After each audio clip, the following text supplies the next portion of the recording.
김도연은 이륙을 앞둔 비행기 안에서 손등에 흐르는 미세한 떨림을 느끼고 있었습니다. 그는 창가에 앉아 활주로를 따라 이동하는 비행기의 움직임을 조용히 바라보았어요. 평생을 학교 안에서 살아온 그의 인생이 이제 새로운 땅에서 다시 시작된다는 사실이 조금은 실감나지 않았습니다. 그는 좌석 아래 넣어둔 작은 가방에서 수첩을 꺼내 예산표가 적힌 페이지를 펼쳤습니다. 수첩에는 퇴직금 10억, 월 지출 예상 180만 원이라는 글씨가 정돈되어 있었죠. 그러나 밑줄로 강조된 그 문장들은 점점 눈에 들어오지 않았습니다. 그는 긴 숨을 내쉬며 이제 좀 쉬어도 되겠지라고 낮게 말했습니다. 비행기가 천천히 떠오르며 기체가 흔들리자 김도연은 순간적으로 좌석 팔걸이를 꽉 잡았습니다. 옆자리 태국인 승객은 가볍게 웃으며 처음 타시는 건가요? 라고 영어로 물었습니다. 김도연은 손을 내리며 아니요. 이민 가는 길입니다라고 어색한 영어로 대답했어요. 말을 하고 나서야 그는 입술을 조금 깨물며 스스로도 이 말이 무겁다는 것을 느꼈습니다. 승객은 좋은 선택이시길 바랍니다라고 말했다고 묘사되며 다시 책을 읽기 시작했습니다. 비행기가 구름 위로 올라간 뒤 안정되자 기내 안내 방송이 차분히 울려 퍼졌습니다. 김도연은 안전벨트를 다시 만지작거리며 긴장을 풀어보려 했어요. 그는 식사 메뉴를 고르기 위해 트레이 테이블을 내려놓았지만 음식보다는 머릿속 생각이 더 복잡했습니다. 이 나이에 새로운 나라에서 적응할 수 있을까? 라는 생각이 불쑥 떠올랐습니다. 하지만 그는 바로 고개를 저으며 그 생각을 밀어냈습니다. 와이파이를 연결한 뒤 그는 교민 커뮤니티에서 도착을 기다리는 메시지들을 확인했습니다. 선생님 오시면 우리가 식사 한번 대접하겠습니다라는 문구가 눈에 들어왔습니다. 그는 그 문장을 읽으며 어렴풋한 안도감을 느꼈습니다. 평소 타인에게 의지하는 일이 거의 없었던 그는 이런 친절에 약하게 흔들리는 자신을 느꼈어요. 그래도 시작이 나쁘진 않네. 라고 혼잣말하듯 중얼거렸습니다. 창밖으로 펼쳐진 새하얀 구름층 위로 햇빛이 반사되며 눈부신 풍경이 이어졌습니다. 그는 얼굴을 가까이 대고 그 풍경을 천천히 바라봤습니다. 아무도 그에게 간섭하지 않던 조용한 순간 김도연은 속으로 아주 작은 설렘을 느끼기 시작했어요. 그는 그 감정을 잡기라도 하듯 창틀을 가볍게 두드렸습니다. 그는 내가 정말 잘한 걸까라는 고민을 잠시 다시 떠올렸지만 이내 스스로에게 다짐하듯 숨을 고르며 마음을 다잡았습니다. 시간이 흐르고 기내 조명이 어두워지자 승객들 대부분이 잠에 들었지만 김도연은 섣불리 눈을 감지 못했습니다. 그는 조용히 의자를 뒤로 젖히고 허리에 작은 담요를 올렸습니다. 그러나 머릿속에는 지난 30년간 학교에서 보냈던 수많은 날들이 여전히 떠다니고 있었어요. 출근하던 새벽길, 교무실의 소란한 공기, 아이들과 나누었던 대화들이 여전히 선명했습니다. 그는 잠시 웃다가 이내 멈추며 그 기억들을 뒤로 해야 한다는 사실을 다시금 떠올렸습니다. 착륙 준비 안내 방송이 나오자 그는 반사적으로 허리띠를 다시 조였습니다. 그는 창밖으로 보이는 태국의 붉은 지붕들과 풍경을 살펴보며 조용히 숨을 들이켰습니다. 이제 진짜 도착이라는 생각이 단단한 무게처럼 가슴에 내려앉았습니다. 비행기가 활주로에 닿는 순간 그는 손바닥에 남아있는 땀을 느끼고 놀랐습니다.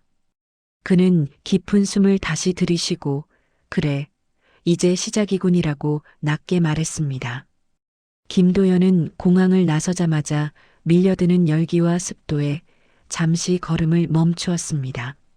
그는 손수건으로 이마를 닦으며 이곳이 내 새집이 되는 건가라고 나직하게 말했습니다. 입구에서 기다리고 있던 태국 부동산 에이전트 한나가 환한 미소로 손을 흔들었어요. 한나는 선생님 맞으시죠? 오늘 바로 입주하실 수 있어요 라고 밝게 인사했습니다. 김도연은 캐리어 손잡이를 조정하며 그녀를 따라 주차장으로 이동했습니다. 차에 올라타자 한나는 단지의 위치와 생활 정보를 설명하기 시작했습니다. 그녀는 이 근처 시장은 가격이 괜찮아요. 선생님 같은 장기 체류자분들 많아요라고 말했습니다. 김도연은 차창 밖으로 스쳐 지나가는 풍경을 바라보며 고개를 끄덕였어요. 도로 양옆에는 낡은 건물과 새 건물이 뒤섞여 있었고 곳곳에서 오토바이들이 빠르게 지나갔습니다. 그는 낯선 도시의 소리에 귀를 기울이며 새로운 환경을 받아들이려 애썼습니다. 풀빌라 단지에 도착하자 관리 직원 2명이 문 앞에서 대기하고 있었습니다. 관리 직원은 웰컴 선생님이라고 서툰 한국어로 인사했습니다. 김도연은 그 말에 잠시 웃음을 보였어요. 정원으로 들어서자 넓은 수영장과 나무 데크가 그의 시선을 사로잡았습니다. 햇빛 아래 반짝이는 물빛이 그에게 잠깐의 안도감을 주었습니다. 집 안으로 들어가자 한나는 에어컨 리모컨, 전기 계량기, 공과금 납부 방식 등을 자세히 설명했습니다. 그녀의 말은 친절했지만 관리비 청구 방식이나 보증금 회수 규정은 빠르게 넘어갔습니다. 김도연은 그 부분을 정확히 이해하지 못했지만 다들 이렇게 지내겠지요라고 스스로를 안심시켰습니다. 서명해야 할 서류가 많아지자 그는 잠시 안경을 벗어 눈가를 문질렀습니다. 한나는 여기 사인만 하시면 돼요라고 부드럽게 유도했습니다. 짐을 풀고 난 후 그는 소파에 앉아 한숨을 내쉬었습니다. 단지 안은 고요했고 풀빌라 내부는 깔끔했지만 어딘가 낯설었습니다. 그는 손가락으로 소파의 가죽을 톡톡 두드리며 천장을 올려다보았습니다. 혼자 있는 공간의 적막함이 묘하게 크게 느껴졌습니다. 이민이라는 현실이 천천히 피부에 닿기 시작하는 순간이었죠. 저녁이 되자 김도연은 한나가 추천한 한식당을 찾아갔습니다. 식당에 들어서자 한국 아저씨 목소리와 냄비 소리가 익숙하게 울려 퍼졌습니다. 한수진 사장은 그를 보자마자 오늘 오신 분이죠? 자리 있어요라고 말했다고 묘사됩니다.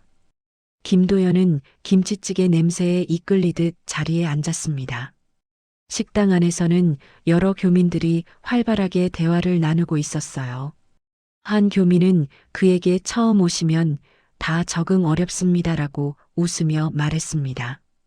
또 다른 교민은 여기는 물가도 싸고 사람들 정 많아요라고 설명했습니다. 김도연은 서툰 미소를 지으며 잘 적응해 보겠습니다라고 대답했습니다. 낯선 나라에서 처음 받는 환대는 그에게 큰 위로가 되었습니다. 식당이 주는 한국적인 분위기 덕분에 그는 잠시만이라도 고향의 향기를 느꼈습니다. 저녁 식사를 마치고 풀빌라로 돌아가는 길은 조용했습니다. 도로 위 가로등 불빛이 길게 늘어지며 그의 그림자를 만들었어요. 풀빌라 문을 열고 들어선 순간 조용한 실내가 다시 그를 감쌌습니다. 그는 샤워를 마치고 침대에 누워 낯선 천장을 바라보았습니다. 그리고 속삭이듯 말했습니다. 정말 여기서 새 삶을 살게 되는 건가? 그는 눈을 감았지만 쉽게 잠들지 못했습니다. 머릿속에는 한국에서의 마지막 날 학교 앞에서 아이들이 부르던 소리가 다시 작게 울렸어요. 김도연은 베개를 움켜쥐며 마음을 다잡으려 했습니다. 새로운 땅에서 살아야 한다는 책임감과 기대가 교차하고 있었습니다. 그는 잠시 몸을 뒤척이다가 결국 천천히 숨을 고르며 하루를 마무리했습니다. 김도연은 태국 생활 사흘째 되던 날 교민 모임 초대를 받았습니다. 초대 메시지에는 새로 오신 분 소개 겸 환영식입니다라고 적혀 있었어요. 그는 단정한 셔츠를 입고 거울을 보며 가볍게 넥타이를 만졌습니다. 필요 없는 습관이라는 걸 알면서도 몸이 먼저 움직였습니다. 그는 거울 속 자신에게 편하게 있어도 되잖아라고 낮게 말했습니다.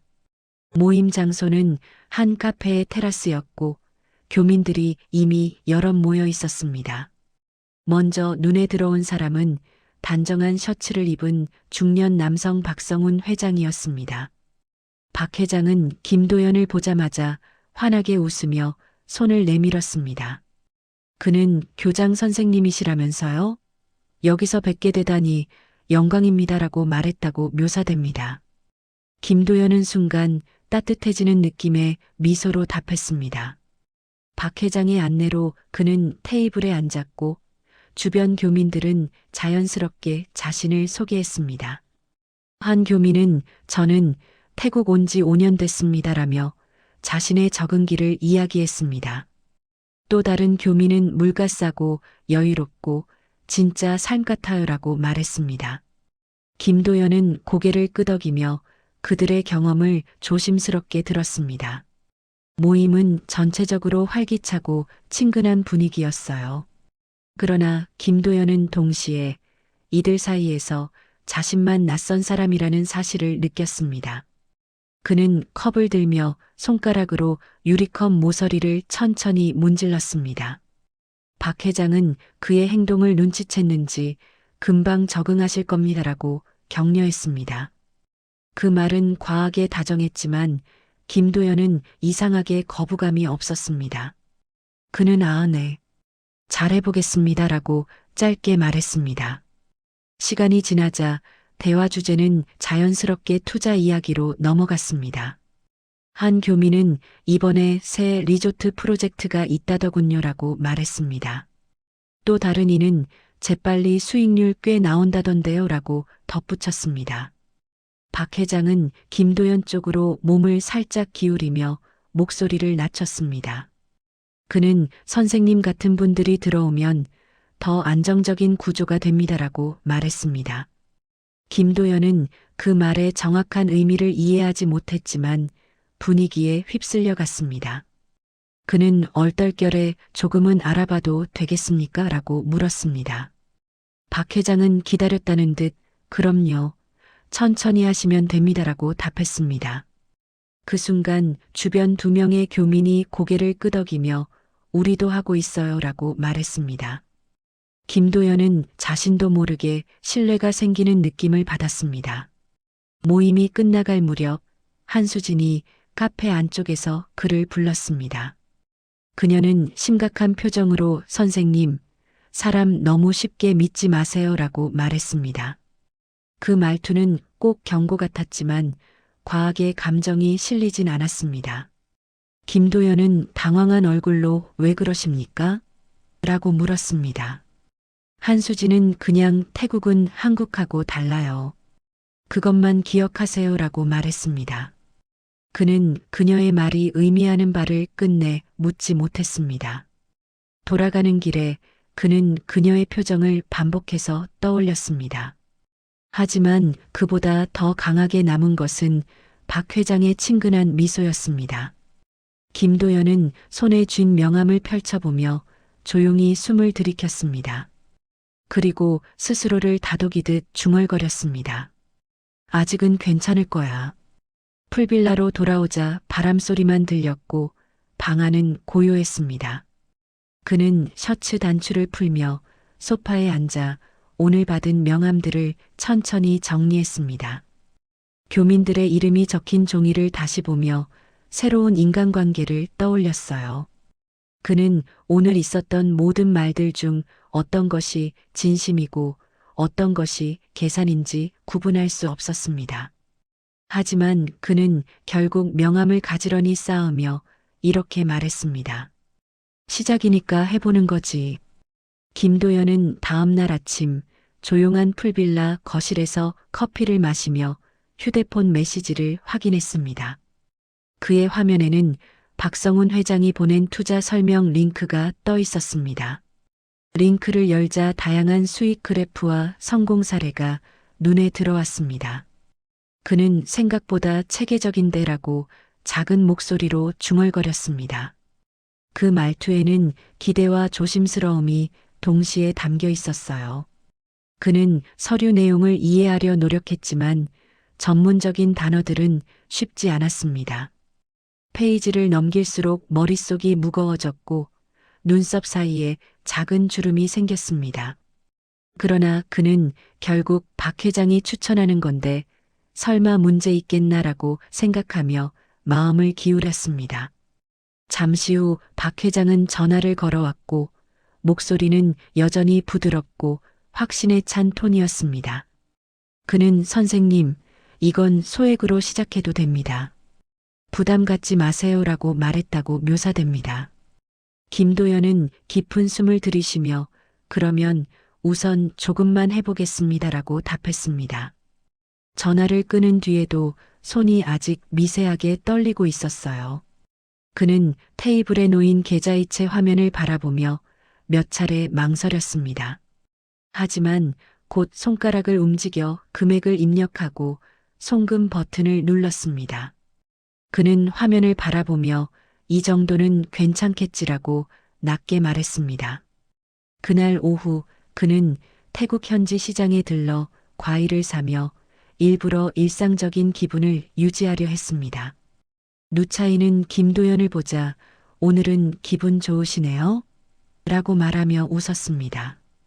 김도연은 괜히 과일 봉투를 흔들며 조금 바쁜 일 있었어라고 답했습니다. 그는 말끝을 흐리며 자세한 설명은 하지 않았습니다. 누차이는 눈치를 보다가 더 묻지 않고 계산을 마쳤습니다. 저녁이 되자 그는 한식당 한수진의 식당을 다시 찾았습니다. 한수진은 그를 보며 요즘 뭘 그렇게 알아보세요? 라고 물었습니다. 김도연은 일부러 웃어 보이며 그냥 공부하는 거죠라고 답했어요. 그러나 그의 미묘하게 굳은 표정을 본 한수진은 잠시 눈을 좁혔습니다. 그녀는 조용히 다가와 선생님, 서명하기 전에 2번 더 확인하세요라고 작은 목소리로 말했습니다. 김도연은 그 말이 조금 불편하게 느껴졌습니다. 그는 숟가락을 내려놓으며 저도 신중하게 하고 있습니다라고 짧게 말했습니다. 한수진은 더 말하지 않고 자리를 떠났지만 그 표정은 걱정이 섞여 있었어요. 김도연은 식사를 하면서도 머릿속에서 한수진의 말과 박 회장의 말을 번갈아 떠올렸습니다. 하지만 결국 그의 손은 볼펜을 잡고 투자 확인서를 다시 접어 가방에 넣었습니다. 다음 날 아침 투자 계좌에 첫 수익금이 들어왔다는 알림이 떴습니다. 김도연은 그 화면을 보며 오 정말 들어오네라고 놀란 듯 말했습니다. 그 말투에는 안도와 흥분이 섞여 있었어요. 그는 기지개를 켜며 잠시 자신감을 되찾았습니다. 그리고 이렇게 중얼거렸습니다. 아무래도 괜찮은 선택이었나 보다. 그러나 마음 한편에서는 아주 작은 불씨 같은 의문이 여전히 남아 있었습니다. 그것은 아직 형태를 이루지 않았지만 분명히 자라나는 감정이었어요. 그는 그 감정을 무시한 채 수익 알림을 한 번 더 확인했습니다. 그리고 다시 한 번 자신에게 말했다고 묘사됩니다. 시작은 나쁘지 않다. 그는 그 문장을 마음속에 새기며 하루를 정리했습니다. 김도연은 수익금이 들어온 지 2달째 되던 날 예정됐던 입금이 도착하지 않는 것을 발견했습니다. 그는 휴대폰 화면을 몇 번이고 새로 고침하며 왜 안 들어오지라고 낮게 말했습니다. 화면 속 장고는 그대로였고 알림 역시 오지 않았습니다. 김도연은 불안한 마음을 누르려고 커피를 내렸지만 잔은 금세 식어갔어요. 그는 테이블 위에서 손가락으로 리듬 없이 탁자를 두드리며 마음을 진정시켰습니다.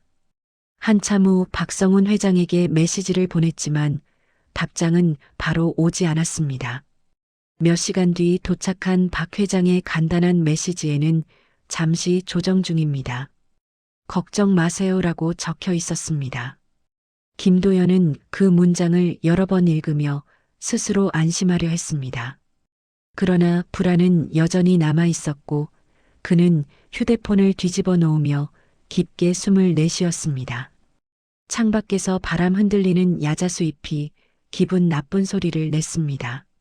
저녁 무렵 교민 커뮤니티에서 이상한 대화가 흘러나오기 시작했습니다. 한 교민은 리조트 사업이 허위라더라라고 전했고 다른 교민은 피해자도 많대요라고 말했습니다. 김도연은 그 대화를 보다가 휴대폰을 내려놓고 눈을 감았습니다. 그는 자신도 모르게 설마 아닐 거야라고 중얼거렸습니다. 하지만 그의 목소리에는 힘이 거의 실려 있지 않았습니다. 풀빌라 관리 사무실에서는 예고 없이 관리비 인상이 전달되었습니다. 직원은 이달부터 비용 조정이 있어서요라고 단순하게 설명했습니다. 김도연은 추가 관리비 내역서를 보며 이마를 감쌌습니다. 그가 적어둔 예산표는 이미 여러 부분에서 틀어지고 있었습니다. 그는 입술을 깨물고 잠시 말없이 문서를 내려다보았습니다. 시장에 간 날 누차이는 김도연의 얼굴을 보자마자 요즘 많이 피곤해 보이세요라고 말했습니다. 김도연은 억지로 웃으며 괜찮아. 그냥 좀 바빠서 그래라고 답했습니다. 그러나 그의 목소리는 가벼운 떨림을 숨기지 못했습니다. 누차이는 더 묻고 싶어 했지만 끝내 말을 삼켰습니다. 김도연은 계산된 과일 봉지를 들고 천천히 시장을 떠났습니다. 그날 밤 김도연은 침대에 누운 채 휴대폰 화면을 다시 확인했습니다. 수익금은 여전히 미입금 상태였고 박 회장의 메시지는 더 오지 않았습니다. 그는 이불을 끌어올리며 조금만 기다리자라고 자신을 다독였습니다. 하지만 불면증에 가까운 불안감이 점점 커지고 있었습니다. 그는 결국 새벽까지 뒤척이며 하루를 마무리하지 못했습니다. 며칠 후 그는 계좌 잔고가 갑자기 줄어든 것을 발견했습니다. 그는 이게 왜 빠져나간 거지라고 떨리는 목소리로 말했습니다. 출금 내역에는 익숙하지 않은 이름의 업체가 찍혀 있었습니다.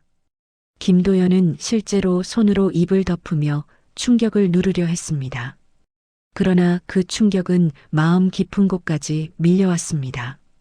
한수진은 식당에서 그를 보자마자 표정을 찡그렸습니다. 그녀는 자리로 데려가며 조용히 요즘 상황 안 좋아요. 빨리 정리하세요라고 말했습니다. 김도연은 이미 알고 있는 사실을 부정하려는 듯 고개를 저었습니다. 그는 조금만 더 기다리면 해결될 거예요라고 말했습니다. 그러나 그의 눈빛은 흔들리고 있었고 손은 테이블 아래에서 계속 떨리고 있었습니다. 식당을 나오는 길 그는 교민 2명이 자신을 힐끗 보며 이야기하는 것을 들었습니다. 한 사람은 선생님도 당했다더라고 말했고 다른 사람은 그래도 말은 못하겠지라고 답했습니다. 그 말은 김도연의 가슴을 묵직하게 눌렀습니다. 그는 천천히 숨을 들이쉬며 스스로를 추슬렀습니다. 그러나 불안은 이미 그의 일상 전반에 깊게 파고들고 있었습니다. 집에 돌아온 김도연은 소파에 앉아 손을 떨며 재무 내역을 다시 확인했습니다.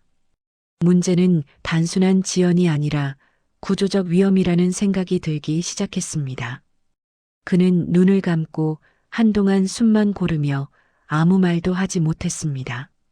머릿속에서는 박 회장의 미소와 교민들의 말들이 교차하며 그를 흔들었습니다. 그리고 그는 마침내 처음으로 자신의 선택이 잘못됐을 가능성을 떠올렸습니다. 김도연은 어느 아침 풀빌라 문 앞에 놓인 신문과 함께 도착한 교민 단체 메시지를 확인했습니다. 메시지의 첫 문장은 그의 시선을 순간적으로 얼어붙게 만들었어요. 그곳에는 굵은 글씨로 박성훈 회장, 연락 두절이라는 문장이 쓰여 있었습니다. 그는 휴대폰을 손에서 떨어뜨릴 뻔했고 숨이 짧게 멎는 듯 했습니다. 그는 떨리는 손으로 화면을 다시 확인하며 무슨 소리야, 이게라고 중얼거렸습니다. 단체방에서는 이미 수십 개의 메시지가 쏟아지고 있었어요.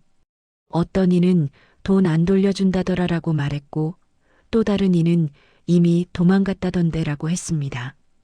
김도연은 그 말들을 읽으며 손끝 감각이 점점 사라지는 것을 느꼈습니다. 그는 의자에 털썩 앉아 머리를 감싸며 숨을 고르려 했지만 쉽지 않았습니다. 그의 호흡은 불규칙했고 눈은 화면 위 글자들만 맴돌았습니다.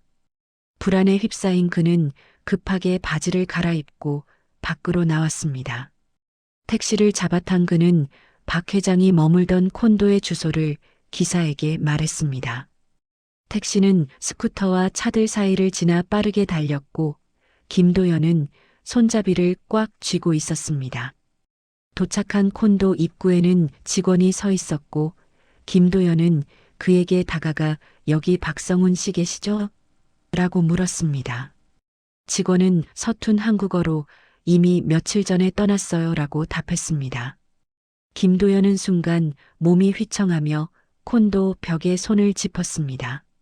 직원은 짐도 전부 가져갔어요 라고 덧붙였고 그 말은 마무리 칼날처럼 그의 귓가를 스쳤습니다. 그는 그럴 리가라고 중얼거리며 위층을 올려다봤습니다. 창문들은 모두 닫혀 있었고 어느 곳에서도 사람의 인기척은 느껴지지 않았습니다. 그의 가슴에서는 빠르게 두근거림이 몰아쳤습니다. 서둘러 은행 앱을 확인한 그는 남은 잔고가 4,000원인 것을 보고 숨을 삼켰습니다. 숫자는 너무나 작은데 그 숫자가 주는 충격은 상상 이상이었습니다. 김도연은 화면을 여러 차례 닫았다 열었지만 결과는 같았습니다.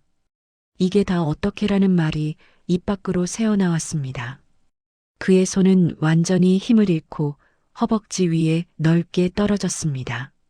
풀빌라로 돌아왔을 때 관리인은 문 앞에서 기다리고 있었습니다. 관리인은 선생님, 이번 달 비용이 미납돼서라고 조심스럽게 말했습니다.